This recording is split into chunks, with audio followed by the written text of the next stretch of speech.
Hello everyone, welcome to KV teachers guild.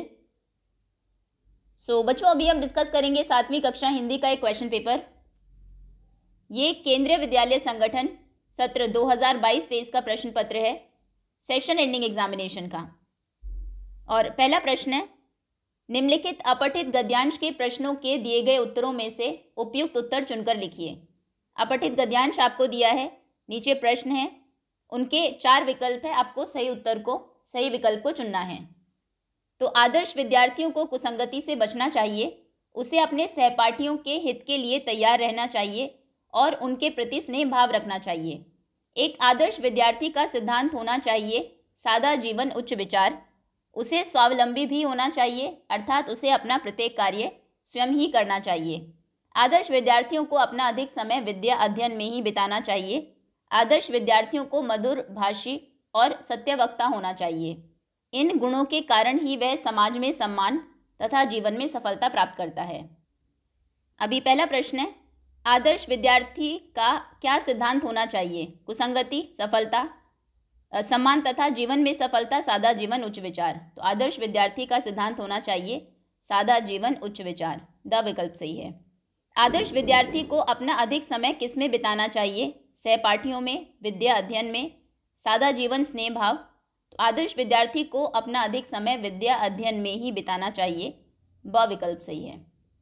आदर्श विद्यार्थी को किससे बचना चाहिए? कुसंगति से, सफलता से, सादा जीवन स्नेह भाव से, कुसंगति से।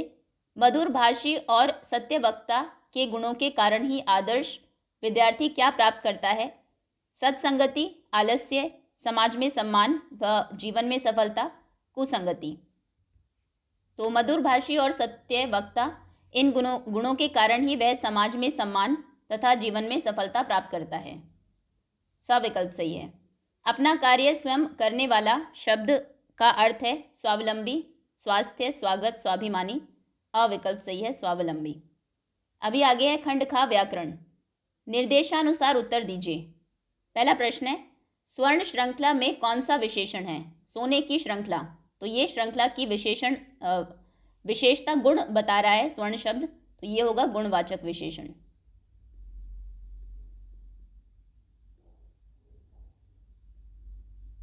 दूसरा प्रश्न है, विशेषण विशेष्य का मिलान कीजिए।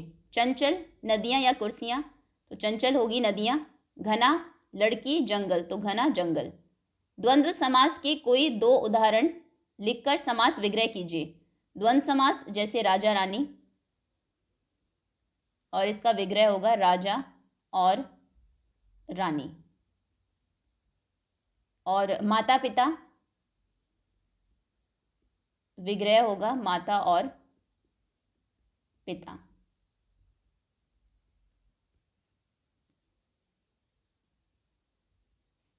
अगला प्रश्न है, निम्नलिखित शब्दों के प्रचलित रूप लिखिए। बादर, बादल, शीत, शीत। नेक्स्ट है, निम्नलिखित शब्दों के संधि या फिर संधि विच्छेद कीजिए। नील प्लस आब, ये होगा नीलाभ।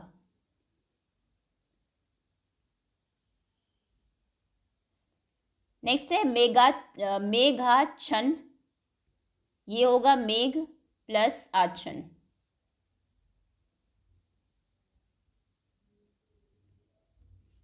अगला प्रश्न है, निम्नलिखित शब्दों के वचन परिवर्तन कीजिए। नीति, एक नीति, बहुत सारी होंगी तो नीतियां। स्वाभिमानियों, बहुत सारे हैं तो स्वाभिमानियों, एक होगा तो स्वाभिमानी।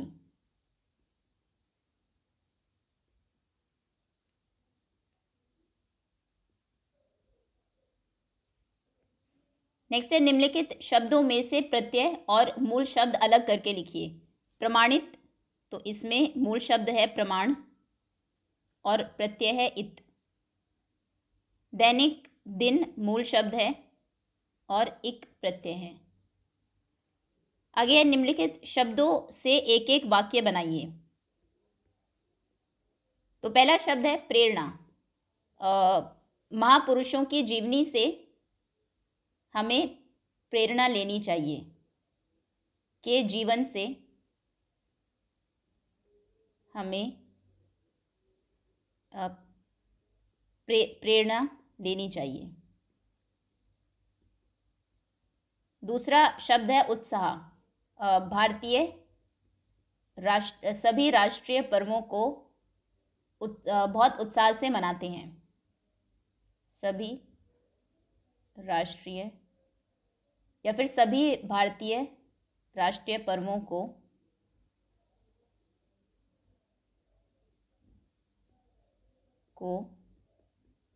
उत्साहपूर्वक मनाते हैं।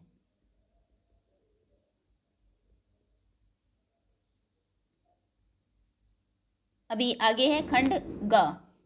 निम्नलिखित गद्यांश के नीचे दिए गए प्रश्नों के उत्तर दीजिए। जगदीशपुर के जंगलों में बसुरिया बाबा नाम के एक सिद्ध संत रहते थे। उन्होंने ही कुंवर सिंह में देशभक्ति और स्वाधीनता की भावना उत्पन्न की थी। उन्होंने बनारस, मथुरा, कानपुर, लखनऊ आदि स्थानों पर जाकर विद्रोह की सक्रिय योजनाएं बनाई। वे 1845 से 1846 तक काफ़ी सक्रिय रहे और गुप्त ढंग से ब्रिटिश हुकूमत के खिलाफ विद्रोह की योजनाएं बनाते रहे। उन्होंने बिहार के सोनपुर मेले को अपनी गुप्त बैठकों के लिए चुना। सोनपुर के मेले को एशिया का सबसे बड़ा पशु मेला माना जाता है। प्रश्न है, बसुरिया बाबा कौन थे? तो बसुरिया बाबा एक सिद्ध संत थे।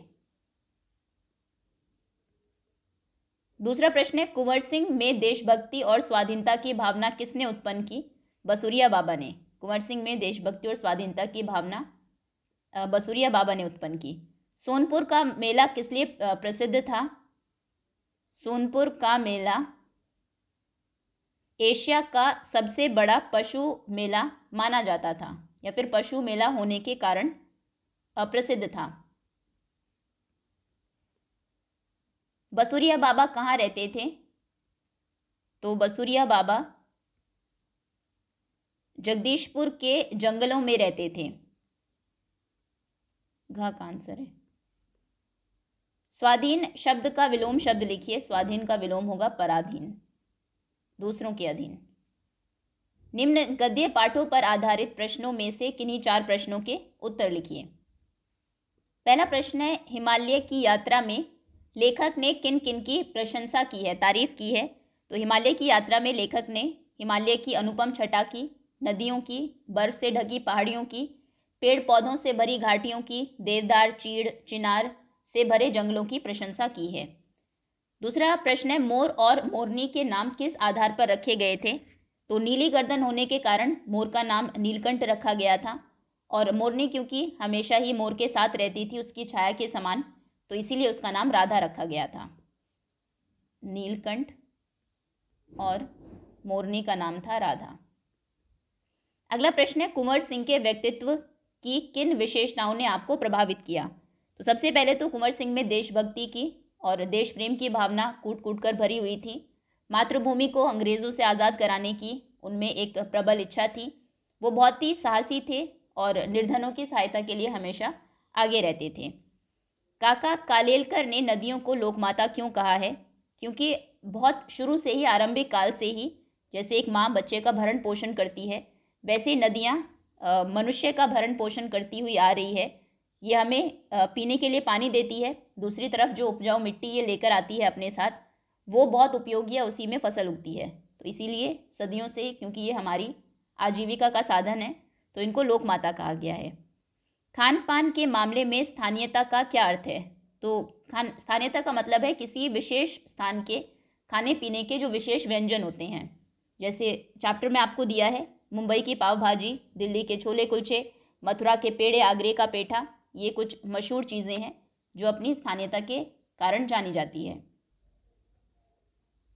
ओके, आगे है, निम्नलिखित पद्यांश के नीचे दिए गए प्रश्नों के उत्तर दीजिए। सो बरसे बदरिया सावन की मन भावन की, सावन में उमग्यो मेरो मनवा, भनक सुनी हरियावन की, उमड़ घुमड़ चहुदिसी से आया, दामिन दमके झर लावन की, नन्ही नन्ही बूंदन मेघा मेहा बरसे, शीतल पवन सुहावन की, मीरा के प्रभु गिरधर नागर, आनंद मंगल गावन की। कवि और कविता का नाम लिखिए। तो ये मीराबाई ने लिखी है और कविता है पद।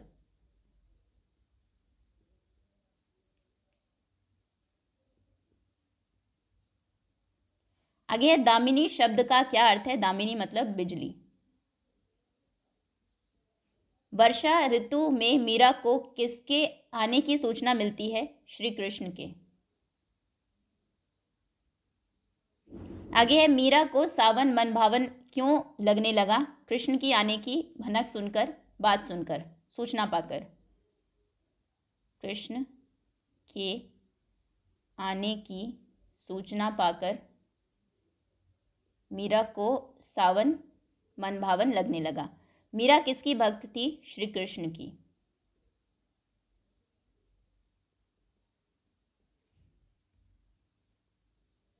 अगला प्रश्न है, निम्न पद्य पाठों के आधार पर, जो पोएम्स हैं उनके आधार पर प्रश्न दिए गए हैं, किन्हीं 4 प्रश्नों के उत्तर लिखने हैं। पहला प्रश्न है, हर तरह की सुख सुविधाएं पाकर भी पक्षी पिंजरे में बंद क्यों नहीं रहना चाहते? पिंजरे में पक्षियों को सब तरह की सुख सुविधाएं मिली हुई है, लेकिन उनको बंधन नहीं पसंद है, अपितु बल्कि स्वतंत्रता अधिक पसंद है। तो वो स्वतंत्र होना चाहते हैं, इसीलिए पिंजरे में बंद नहीं रहना चाहते। अगला प्रश्न है, भोर और बरखा पाठ के आधार पर सावन की विशेषताएं बताइए। विशेषताएं बताइए।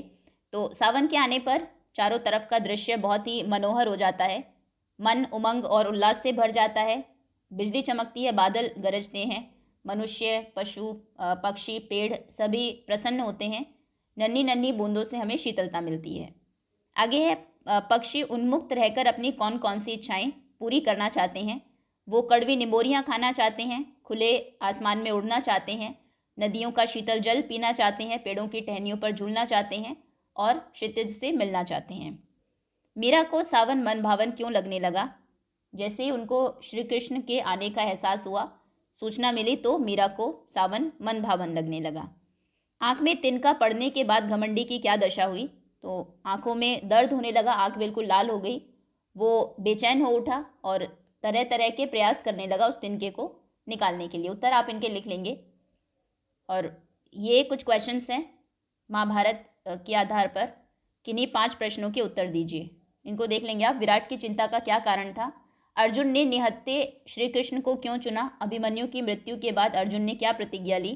कर्ण ने भीम को क्यों नहीं मारा? श्री कृष्ण की मृत्यु कैसे हुई? महाभारत के युद्ध को रोकने का अंतिम प्रयास किसने किया और कैसे?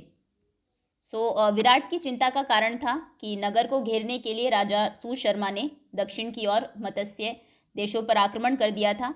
अर्जुन ने निहत्थे श्री कृष्ण को चुना क्योंकि उन्हें पता था कि श्री कृष्ण अकेले ही कई के बराबर है। अभिमन्यु के मृत्यु के बाद अर्जुन ने प्रतिज्ञा ली थी कि जिसके कारण उनके पुत्र की मृत्यु हुई है, उस जयद्रथ को वो कल सूर्यास्त होने से पहले उसका वध कर देंगे। कर्ण ने भीम को क्यों नहीं मारा? क्योंकि कर्ण ने कुंती से वादा किया था कि वो उनके जो 5 पुत्र हैं वो जीवित रहेंगे, और सिर्फ अर्जुन को मारने का वादा उन्होंने दुर्योधन से किया था, इसलिए उन्होंने भीम को नहीं मारा। आगे है, श्री कृष्ण की मृत्यु हुई थी। सोए हुए श्री कृष्ण को शिकारी ने दूर से हिरन समझ लिया था और उनको तीर मार दिया था। आखिरी जो अंतिम प्रयत्न किया था वो किया था युयुत्सु ने, लेकिन वो असफल रहे थे। ओके, अभी आगे है खंड घ। निम्नलिखित में से किसी एक विषय पर लगभग 100 से 120 शब्दों में एक अनुच्छेद लिखना है। परोपकार करना, दूसरों की मदद करना, मेरे प्रिय शिक्षक, जीवन में खेलकूद का महत्व। Okay, that's all students. ये था 7वीं कक्षा हिंदी का एक question paper. Thank you so much for watching.